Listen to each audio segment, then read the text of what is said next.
Meus irmãos, a paz do Senhor, continuando todo o trabalho dessa semana, ontem nós conversamos com a pastora Adriana sobre a questão do culto doméstico com crianças.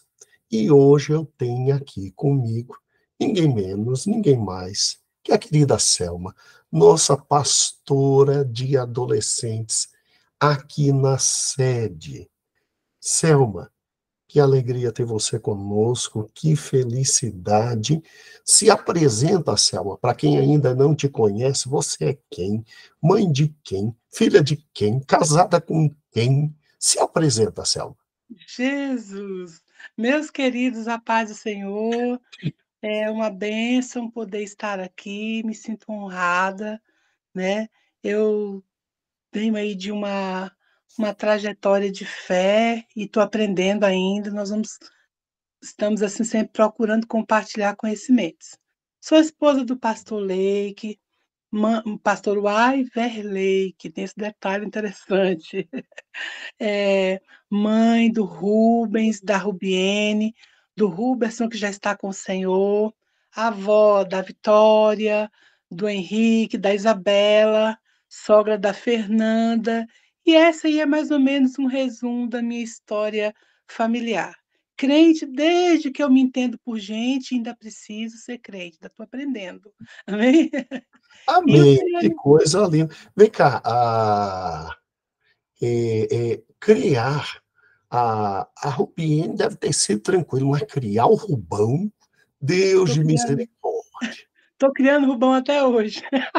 Meu amor, oh, meu amor. Até hoje estou aprendendo como manejar com esses meninos. Ah, não, tadinho.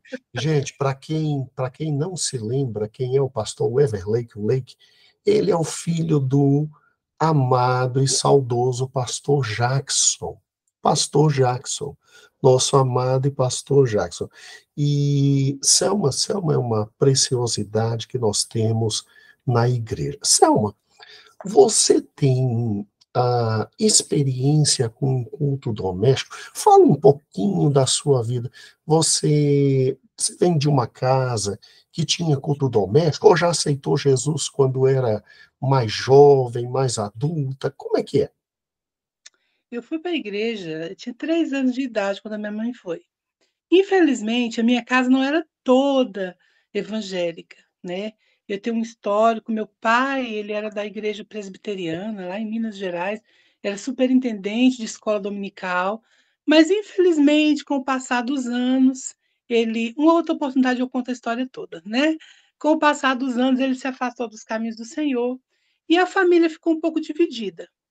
Mas, com relação especificamente ao culto doméstico, nós não tínhamos essa denominação de culto doméstico. A gente se reunia, cantava, lia a Bíblia, minha mãe chamava para orar, chamava para ler um salmo, geralmente Salmo 91, né, e a gente fazia essa leitura, cantava um hino da harpa e orávamos e íamos dormir. Geralmente era à noite, que era o horário que estava a maior parte da família em casa.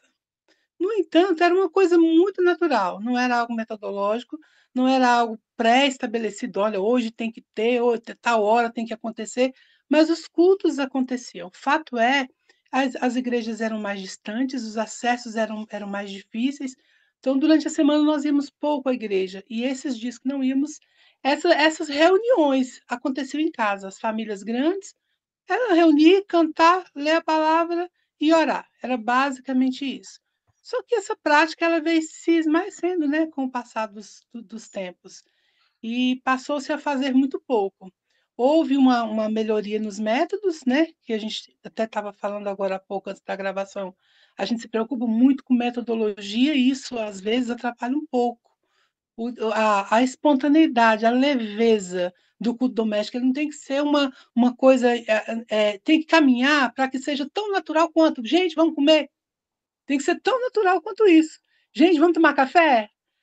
O culto doméstico, eu entendo que ele precisa, ser trabalhado na família para chegar nessa naturalidade, e não aquela coisa dura: "Bora que já vai começar o culto, vamos fazer o culto doméstico. Hoje tem que ter culto doméstico". Isso já eu creio que já dificulta um pouco, né. Tem casos que tem que brigar, tem casos que tem que arrochar, né. Mas a prática faz com que a leveza surja e o Espírito Santo do Senhor trabalhe. Para quem não tem quem ainda não tem esse conhecimento de realizar culto em casa e etcétera, não é tarde, pode começar. Hoje mesmo que não tem culto na igreja, pode começar. Não dá para reunir todos? Reúne com os que estão em casa. Ah, mas nessa hora tem visita. Chama a visita para poder ler a Bíblia também com você. Ah, mas tem um sobrinho que está estudando. Quando ele chegar, ele lê a Bíblia. Mas e é uma coisa que tem que começar e dar continuidade, porque se nós impormos muitas condições para que o culto doméstico aconteça, pode ser que fique dificultada a sua realização. Se nós limitarmos muito, não está todo mundo em casa, faz com quem está. É mais ou menos por esse princípio, pastor. E a experiência que eu tenho mais ou menos de culto doméstico é essa, é reunir com os que estão e orar e fazer com que o culto aconteça. E não é aquela coisa engessada, metodológica. Se alguém quiser cantar, cante, se alguém quiser orar, ore, se for só oração, leitura da palavra, importante que se tenha um momento específico de reunião de adoração a Deus com a família, mesmo que não estejam todos presentes.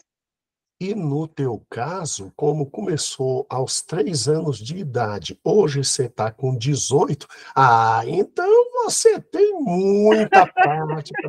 Olha, eu estava vendo, o teu culto doméstico deve ser fantástico quando você consegue reunir todo mundo, porque a Vitória é a mais velha, não é isso?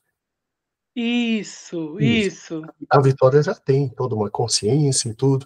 Aí a menorzinha, ai Jesus, foi embora o nome dela, meu pai, Isabela. Isabela, Aí a isso. menorzinha Isabela já é mais alegre, mais festiva, né. Ama E louvar, ama. ah, e o menorzinho, aquele não, Faz mas que coisa festa. maravilhosa, que coisa maravilhosa. Selma, É muita bênção. é muito gostoso. Selma, deixa eu te perguntar, hã, eu tenho recebido, por parte de pais de adolescentes, a seguinte fala de dificuldade: "Pastor, meu filho não me ouve, meu filho não quer abrir a Bíblia, meu filho acha um saco", aí quando desculpe irmãos pela palavra, né, mas é isso que eu ouvi. Meu filho simplesmente fica com aquela cara de chateado, "Ih, Bíblia, ih, oração". Selma, ah, é realmente muito difícil fazer culto bíblico em casa, com adolescentes, porque pelo congresso que eu vi no domingo passado, não, retrasado, que coisa linda, os adolescentes Graças a Deus. felizes, entendeu? E fazendo lá a coreografia, cantando, e gente, mas lindo, e mais adolescentes que no ano passado. Se Deus quiser, ano que vem ainda vai ser melhor. Ah, Uhum. Selma, vamos lá. Dificuldades que os pais estão tendo. E isso tem que razão? O que que é? É o pai que nunca fez culto doméstico, agora quer começar do nada? É o pai que sempre fez, mas não consegue entender como atrair o filho e quer criar metodologia? Como é que é, Selma? Você que trabalha com adolescente, como é que a gente pode alcançar esse grupo de forma eficaz em casa? É importante observar, pastor, e meus queridos irmãos que me ouvem, que se não existir uma prática preexistente de culto doméstico, vai ser difícil inculcar, assim, de imediato, na cabeça do menino, da menina, a importância de ele participar. Quando Espera, se Selma, fala só vou te interromper. Então, o bom é começar quando o menino ainda está no ventre da mãe, né? Tá no ventre da mãe, já exatamente, começa a participar do culto doméstico, né? Já dá exatamente, oportunidade para ele já começa pregar, daí. cantar, ele pula na barriga, porque senão depois fica difícil, né? Olha, é até assim, né, Não espera o bichinho virar gente para ensinar as coisas. E quando é pequenininho, o bichinho, bichinho, né? Não espera virar gente, já ensina o bichinho, certo? Enquanto é pequeno. E se não é possível ensinar isso enquanto é pequeno, uma coisa que é importante, é bom a gente partir para uma questão prática, né? Vamos falar de coisas práticas. Como é que nós conseguimos inculcar valores éticos, valores morais, valores higiênicos e valores vivenciais na cabeça dos nossos filhos e no coração deles, dos nossos filhos crianças, nossos filhos adolescentes e jovens, e não estamos conseguindo inculcar valores espirituais? Não é? Como a gente faz para ensinar para eles? Eu costumo perguntar quando eu dou aula para eles, algumas vezes, eu costumo perguntar quando eles estão assim dando muito nó nos textos bíblicos, quem é quem fez o quê, eu pergunto para eles a respeito da Bíblia. Pergunto quanto é 2 mais 2? E eles já respondem de imediato, 4! Todo mundo responde. E aí vem a resposta. É assim que tem que ser a sua resposta para a questão bíblica. É de imediato, na ponta da língua. Como é que nós vamos fazer isso? Porque nós conseguimos inculcar na mente dos nossos adolescentes que eles precisam de uma profissão, que eles precisam estudar, que eles precisam ser bons cidadãos. Então, vamos rever como é que nós estamos fazendo para que essas verdades entrem no coração deles, para nós aplicarmos também para a verdade espiritual. Outro ponto, não negociar evangelho. Nós não podemos negociar. A palavra de Deus é a verdade que liberta, inclusive tema, né, do nosso congresso esse ano. Siga-me, eu sou o caminho, a verdade e a vida, Jesus dizendo. Quando nós relativizamos a verdade, ela se torna inválida. Quando é o contrário, todas as coisas é que são relativas. A verdade que é Jesus, o evangelho, a salvação, isso aí é absoluto. É absoluto. E nós precisamos, de alguma forma, inculcar na mente dos nossos adolescentes. Jamais como, pastora? Pastor, não tem outro caminho, oração. Primeiro, oração. Depois, muita conversa, muita conversa. E o É, culto doméstico é fundamental nisso. Porque você está lendo a exato, passagem, ele está olhando para a passagem e olhando para a sua cara, mas você ex- não faz isso. Aí na é, oração, você pega e diz: Jesus, eu não estou fazendo, isso. me perdoa. Você vai criando caráter no menino. Você tem No razão, Selma. menino. Você E tem sim, razão. é. E olha, é no dia a dia, por isso a palavra, né, culto doméstico, com quem a gente passa mais tempo, com os nossos, né, é dentro de casa. Então a gente tem todo o tempo do mundo que eu digo assim, né, relativamente, porque todo mundo trabalha, estuda, etc. Mas o maior contato que o nosso menino, a nossa menina tem que ter com relação ao evangelho é conosco. A gente, muitas vezes, quer fazer, como pedagogicamente os professores reclamam, né, que querem terceirizar o ensino, a educação, quer deixar para a escola, quer deixar a igreja, a parte espiritual só para a igreja, só para o pastor, ao passo que são gotas. Na escola são poucas horas, na igreja são poucas horas. E o menino passa, é conosco, com os pais, com os pais. Quando nós negociamos esses valores com os meninos, a gente consegue tirar deles um 10 em matemática e não consegue saber deles quais são as 12 tribos de Israel. Alguma coisa está errada, nós, pais cristãos, que eu estou dizendo, né? A gente consegue com que eles sejam pessoas agradáveis e de boa convivência social com todos. E como é que a gente não consegue fazer um menino chegar na igreja e dar paz do Senhor para um irmão ou para uma irmã? Né? Então, é rever. Assim, não tem fórmulas, meus queridos pais, minhas queridas mães, irmãos que me ouvem, nós não temos fórmulas. Nós temos a palavra. Nós temos a palavra. Nós temos um chamado, um chamado. Numa ministração para os pais, me veio à mente e ao coração aquele texto que diz: Como ouvirão se não há quem pregue? E o primeiro que prega é o pai, é a mãe. Isso! Isso, meu pastor! Então, se a gente, meu pastor e meus amados irmãos que me ouvem, né? Se a gente não consegue fazer, se a gente não consegue pregar, como é que eles vão ouvir? Como eles ouvirão? E a gente sabe que nesses tempos que nós vivemos, há uma infinidade de vozes, né, para as pessoas ouvirem, para as crianças, para os adolescentes, há uma infinidade de vozes, mas eles precisam ouvir a nossa voz como pais. Talvez começando com a promessa até chegar ao racional, começando com a troca, com a barganha, né, porque com a criança a gente começa com a barganha, a criança ela não tem noção do concreto, né. Você guarda a sua roupa que mamãe deixa você sair, você passear, né. Então, que seja. Se for preciso começar com a barganha, então que comece com a barganha, até que seja inculcada a prática. Depois que a prática se estabelece, depois que os nossos meninos se habituarem com a verdade, com o que é puro, com o que é correto, eles vão ter muita facilidade de rejeitar o que não é correto. Mas começa por aí, começa por nós, pais, a inculcar essas verdades nos caminhos na mente deles, como está em Deuteronômio, né, pastor? E outra coisa importante também, eu costumava, quero relatar, compartilhar experiências. Eu costumava bater muito nos pais, sabe, pastor? "Porque pai, porque você é pai, que a culpa é sua pai, e mãe, que não faz, que isso, que aquilo outro".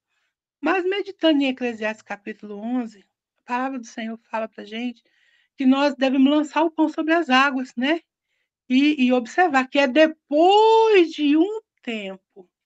Então, assim, não querendo desanimar o meu amado pai, minha amada mãe de adolescente, que ainda não está conseguindo fazer com que seu adolescente participe do culto doméstico, ou mesmo das atividades da igreja, ou mesmo das atividades de casa, né, não deixe de lançar o pão sobre as águas. Não deixe de lançar a semente, porque certamente daqui a um tempo ela vai fluir. Importante lembrar, isolar não é isolar, é estabelecer para o adolescente um tempo sem os benditos eletrônicos. Estabelecer um tempo para isto.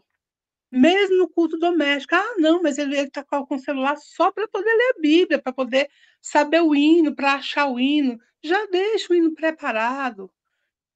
Coloca para manusear a palavra, manusear a Bíblia, porque isso vai gerando também interesse em conhecer a verdade bíblica.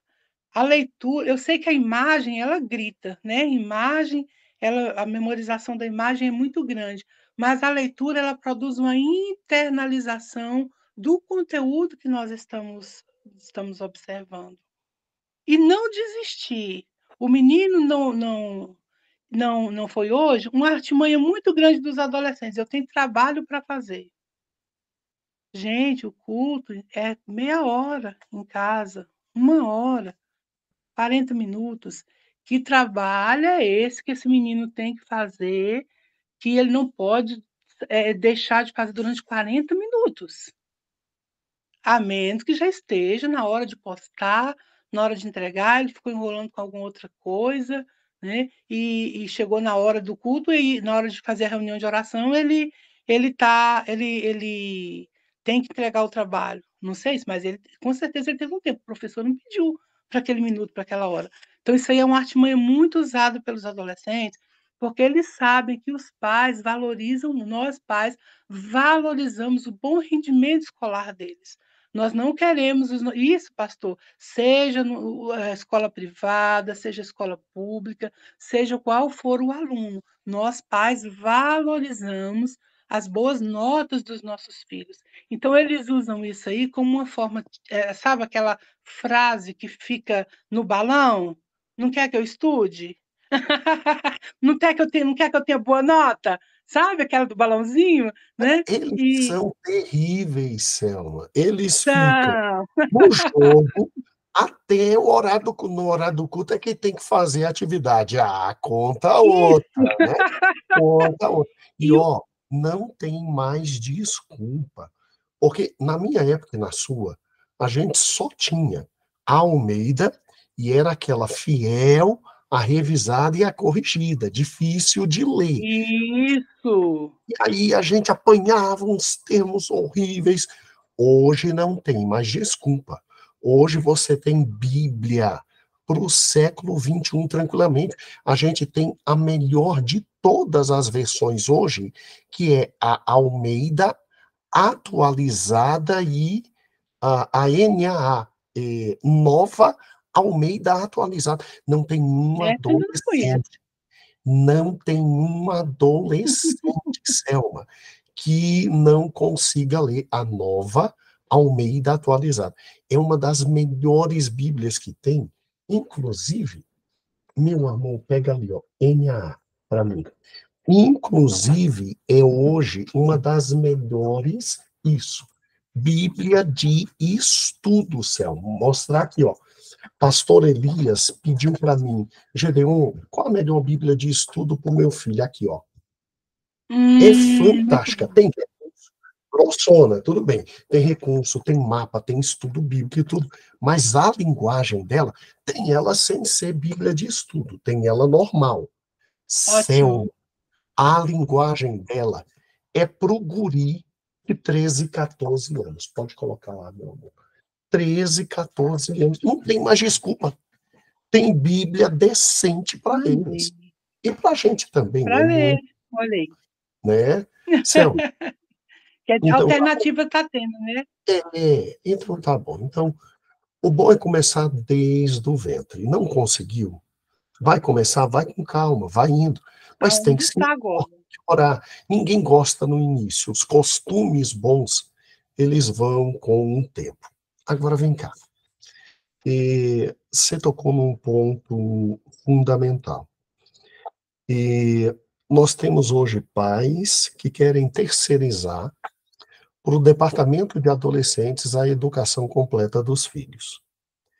E querem culpar a igreja porque o filho cresceu e não quer mais papo com Cristo, quando eles não tiverem a dignidade de em casa abrir a Bíblia e orar e ler a palavra do Senhor com eles diariamente. Esse é um problema sério que existe hoje.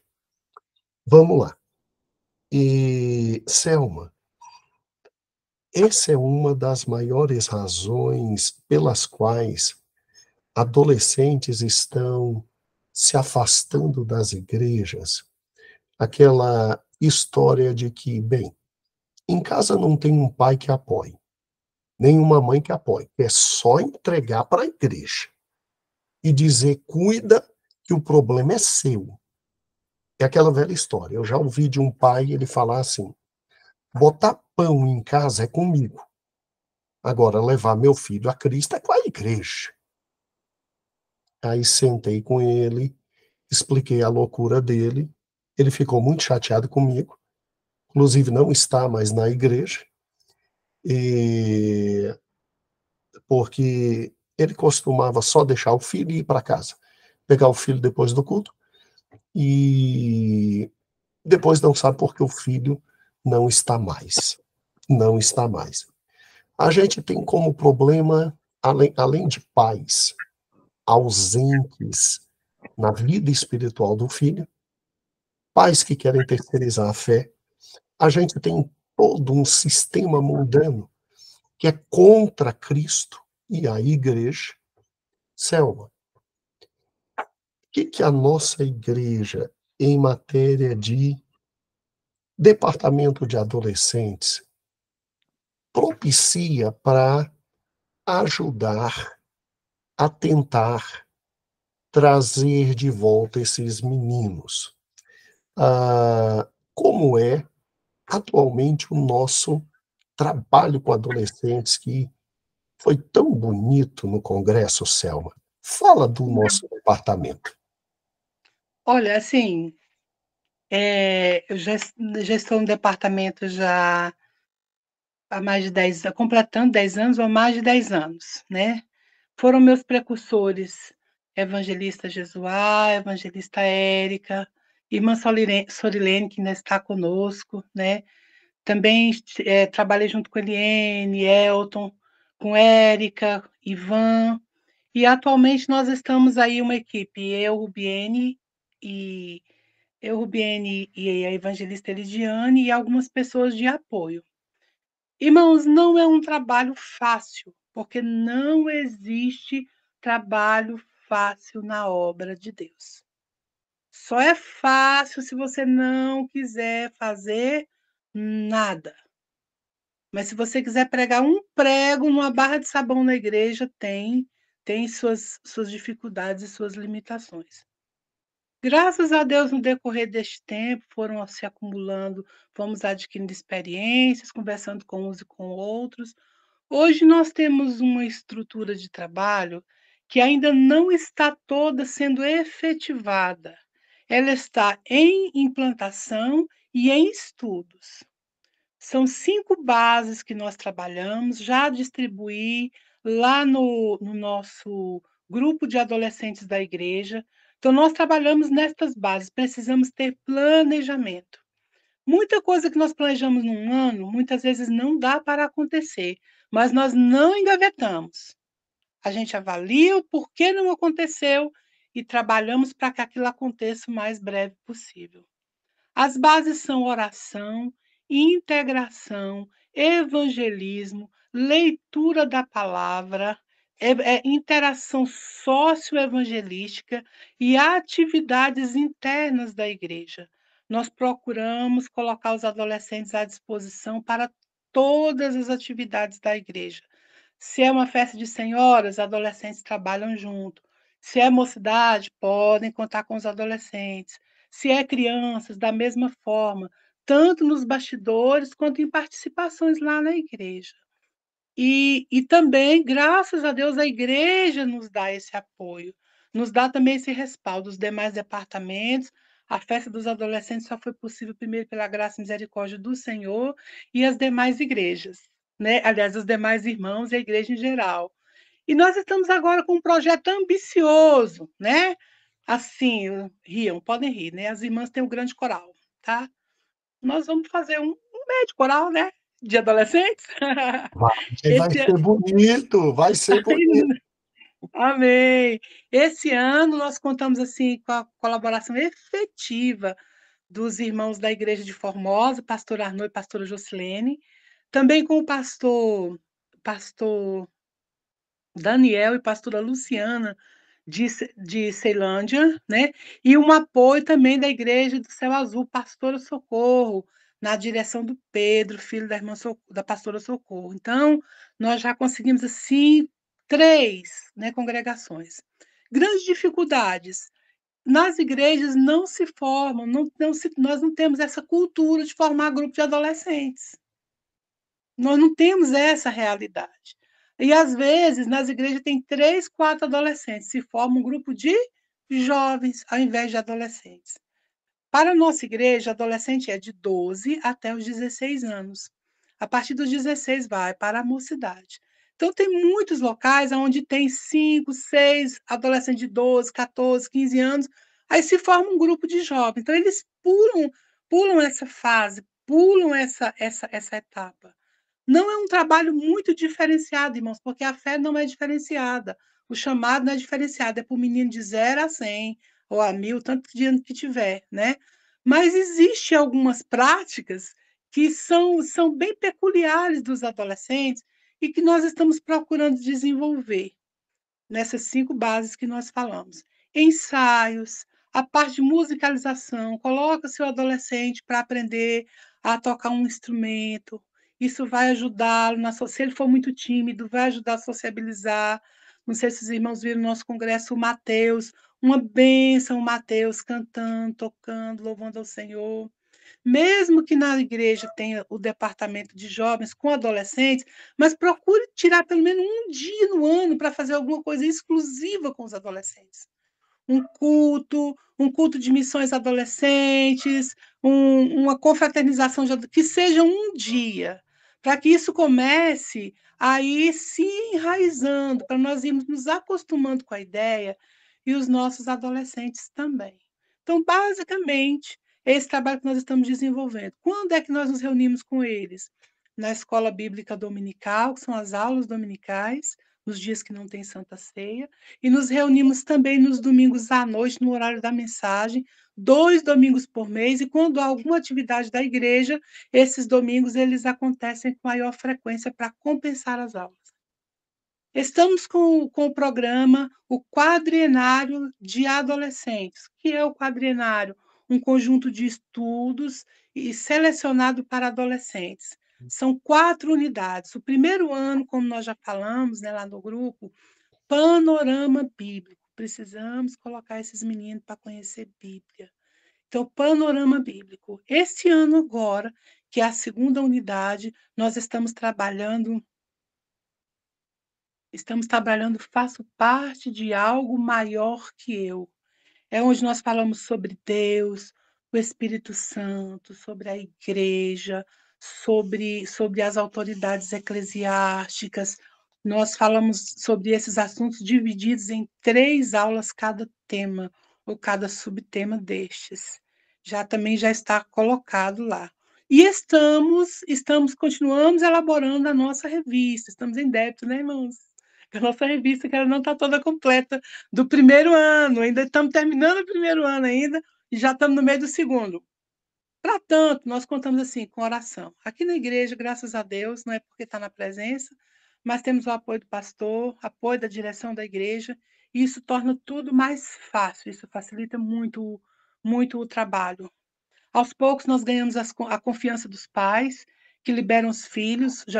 Houve um caso na igreja que os pais não deixaram os filhos ir, não foi na nossa igreja, não deixou a filha ou o filho ir, né? Foi numa das congregações, não permitiu que fosse. Mas graças a Deus nós não temos essa barreira na igreja, graças a Deus, e contamos todo o tempo com a oração dos irmãos e com a graça do Senhor Deus sobre as nossas vidas. E só Não, um adendo aí, só e um o detalhe. trabalho está lindo, o trabalho está lindo, o trabalho está lindo. Glória a Deus. Vamos vencendo, né? Vamos vencendo. E, pastor, só um adendo no assunto anterior, me desculpe, sobre o culto no lar. Um elemento importantíssimo para poder desenvolver um culto no lar e agregar o adolescente se chama elemento surpresa, não marque. Ah, tá, Não marque. tá certo. É pegar ele tá passando, vem cá. Tá, isso! Deu aquele momento ali, sabe? É o elemento surpresa. Culto lá, gente. Cadê o de vocês? Sabe? Não marque. Porque o relógio do adolescente, ele trabalha um pouco assim para burlar, sabe? Para Entendi, poder dar um entendi. tic-tac a mais, um tic-tac a menos, né? Ai, Então, eles assim, só são uma assim. dica. Só uma dica, né? Porque para ir para a igreja é diferente. Tem que arrumar o cabelo, tem que tomar banho, tem que ajeitar. Culto no lar do jeito, vinde como estás. O culto no lar. Era isso, meu pastor. E, Não sei se Selma, atendi a expectativa. para a gente terminar esse momento tão bom, tão bom, tão bom. Se você começou a participar de cultos domésticos aos 3 anos, então, quando você tinha 13, 14, 15, 16, 17, não era problema estar num culto doméstico. Mas Nem. eu quero que você termine nos ajudando a entender qual é a consequência no coração de um adolescente que o culto doméstico propicia de bênção. O que no coração de um adolescente ocorre à medida que ele vai participando de cultos domésticos e se expondo à palavra e à oração? Olha, não necessariamente nessa ordem, mas o culto doméstico, ele vai, ele vai gerar na vida do adolescente, na mente dele, vai gerar um sistema de maior firmeza da fé. Porque ele vai entender que ele precisa ser crente não é só lá no culto, no louvor, na adoração. Em casa ele continua sendo crente. Então já são 2 Fantástico. lugares. Para ele continuar sendo crente no mundo, não vai ser muito difícil. Então vai auxiliar na firmeza da fé desse adolescente. Vai ajudar o adolescente na sua segurança espiritual. Ele vai aprender a ter segurança espiritual, porque ele vai compreender que o reduto do lar dele é um local também de referência espiritual, que Deus habita ali, que Deus ouve a oração que se faz ali, que Deus recebe o louvor que se faz ali, entende? E ele vai ter uma liberdade maior na sua comunhão com Deus, porque ele não vai precisar sair da sua zona de segurança, que é a sua casa. Ali ele é ele mesmo. Ele não vai precisar fazer, digamos assim, caras e bocas para agradar A ou B. Ele vai estar dentro do seu lar, no seu contato e na sua comunhão com Deus. E vai ter a sua fé firmada. Vai aumentar a comunhão com a sua casa, a comunhão com os seus parentes, porque no nosso lar nós somos expostos, né? No nosso lar o cabelo está bagunçado, no nosso lar o pé está no chão. Então existe uma espontaneidade maior. E saber que Deus está conosco neste momento ajuda a formar o caráter cristão do adolescente. E ele não fica, porque, por exemplo, a hora da natação, uniforme de nadar, mergulho, terminou, acabou. A hora do futebol, o uniforme do futebol, o jogo, os colegas, acabou, acabou. Ele volta para casa. Então, com a prática do culto no lar, o adolescente vai conseguir entender que existe um processo de continuidade da adoração e da fé cristã para ele poder colocar em prática. Isso é fundamental, porque tira aquela ideia de que eu sou crente só na igreja, né? Exato. Tira, tira aquela ideia. Bem, Selma, foi uma alegria incomensurável. Eu sei que nesse momento os pais de crianças estão olhando para a gente, estão dizendo, vamos começar o mais rápido, porque quando o menino chegar à adolescência, ele já está acostumado. Eu sei que pais de adolescentes estão agora ouvindo e dizendo, então é para pegar ele pelo cabelo, vou pegar pelo cabelo, senta aqui e nós vamos orar. Ah, não, pai, vamos orar e acabou. E eu sei que muitos pais de gente que está grande, nesse momento deve estar chorando por saber de duas uma, ou chorando de alegria porque veio fazendo certo e os filhos estão na presença do Senhor, ou chorando de tristeza porque resolveram terceirizar a obrigação deles, que era de cuidar dos filhos, e agora estão chorando. Olha que cuidando dos filhos não tem certeza. O mundo é tão mal, o mundo é tão mal. Sem cuidar, sem ter o culto familiar, você vai colher o quê? Tem que ser muita, muita misericórdia de Deus. Mas, Selma, foi maravilhoso. Obrigado pelo teu tempo. Que o Senhor continue abençoando o departamento de adolescentes, fundamental em nossa igreja, e que o Senhor te conserve com essa alegria, com essa felicidade. Olha, você é a maior adolescente que a gente tem. Você incentiva com tudo. Eles, a minha esposa diz, olha, a Selma está mais viva que eles tudinho, meu Deus do céu, que alegria. Porque se a gente tivesse na frente dos adolescentes, aquele pastor, vamos ter calma, não ia dar, não, tem que ser forte, tem que ser forte. Deus te abençoe, abençoe a Rubiene, abençoe teu esposo, pastor Leike, né? E abençoe todo o departamento de adolescentes. Nós agradecemos a Deus e um grande beijo, minha pastora. Obrigado. Amém. Eu agradeço em nome de Jesus e que tenha sido útil. Rogamos a oração dos irmãos e vamos em frente ganhando adolescentes para Jesus. Amém? Amém.